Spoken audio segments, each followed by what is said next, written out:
Now we're back with Luke Bax and we're talking about our holiday encounters, the wilder, the better, and what an opportunity to live in South Africa, having these incredible conservation opportunities, yes, but the opportunity also to enjoy ecotourism on another level. And we'd love to hear from you if you've had a really up close and terrifying, hairy or hilarious encounter with a wild animal on one of your vacations. Give us a shout, 08391 33728. Luke, great to have you back again. Nice to get some anecdotal stories. Normally we're pumping you for information as our resident conservationist on the show. Now I think one animal I've encountered in all of our wild shoots that always seems to hit home just how unbelievably powerful they are. And they've got a bit of a bad rep. We know that they've got a bad attitude, but the buffalo, we know that they will chase you, that they are very territorial, they'll protect their own. Have you ever come up close and personal with a buffalo? Yeah, so I've worked as doing game capture up in KwaZulu-Natal before, but probably my worst encounter was with, well, depends on how you like to phrase it. Yeah. I always like to keep Knowing you was probably your best encounter. It was quite fun. I got back with a big smile on my face. But I was actually on holiday with my family up in Mabalingwe, which is just outside of Johannesburg. And they'd said to us, Beast. They'd said to us that you're allowed to walk on the on the game reserve. It's safe. There's no, like the area we were in, there was no elephants or rhino or lions. So I decided I'm going to go for a walk and test my tracking skills. And they said there was a couple of buffaloes, so I went off to go and try to find them. And it was a nice hot day, walking along a riverbed because I knew buffalo like water. And suddenly I get to find the tracks, and I get to like this riverbed, and the tracks stop. And then on the other side of me is a bushes, probably the distance from the TV to me. And then on the other side of the bushes, these two buffalo just stand up out of the water. I didn't even have time to get a full word out before these things turned and look at me.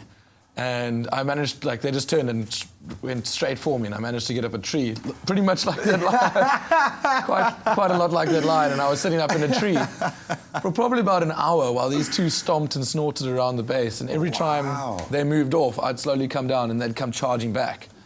And then, after an hour, they moved off far enough that I determined, and I just bolted up the nearest hill, and I probably ran the 5 kilometers back to home in probably about 15 minutes. And I think what we don't put into perspective, I mean, you can get a buffalo bull weighing up to almost a ton. They are mean. What do we do if there are no trees?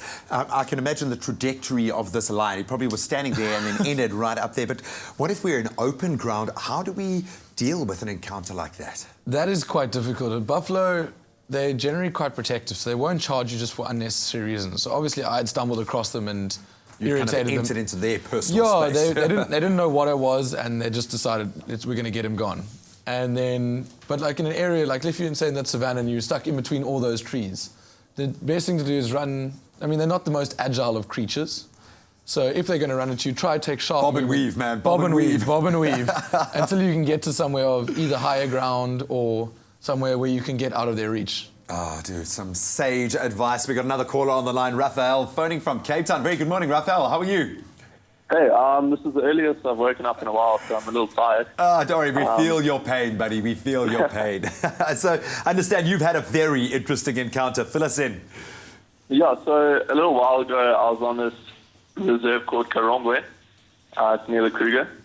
And it was an unfenced camp, and we were able to witness elephants and lions and animals up close and personal.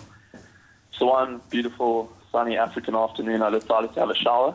And it's about 30 meters away from camp. There's this wooden cubicle about 2 by 2 meters and maybe 2.5 meters high. This is going south. And this elephant walked up to me while I was in the shower, and it started breaking down the wooden walls, and it ripped out the geyser, and it ripped out parts of the wall, and I mean, it was pretty scary, to say the least.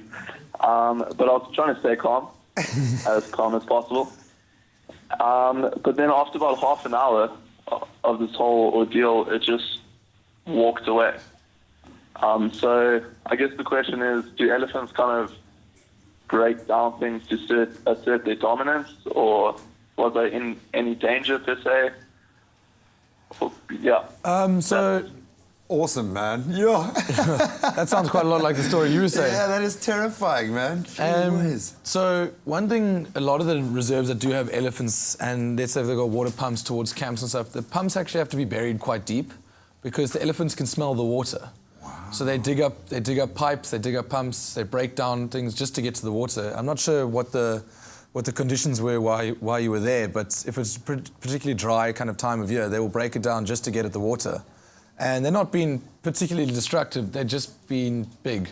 They're just that size. Yeah, I mean, everything to them seems pretty weak if it's not a massive baobab tree. But they're just probably most likely just trying to get to the water. Oh, Raphael, I hope your towel wasn't too far away from you, dude, but that is an unbelievable story. Glad you came through it unscathed, physically, if not emotionally, but awesome encounter there. Thank you so much for connecting with us. Well, we're going to continue our discussion with Luke after the break, and again, we want to hear from you guys. If you've had a crazy, wild encounter on your vacation, give us a shout, 083 9133 728. We'll continue the conversation after the break.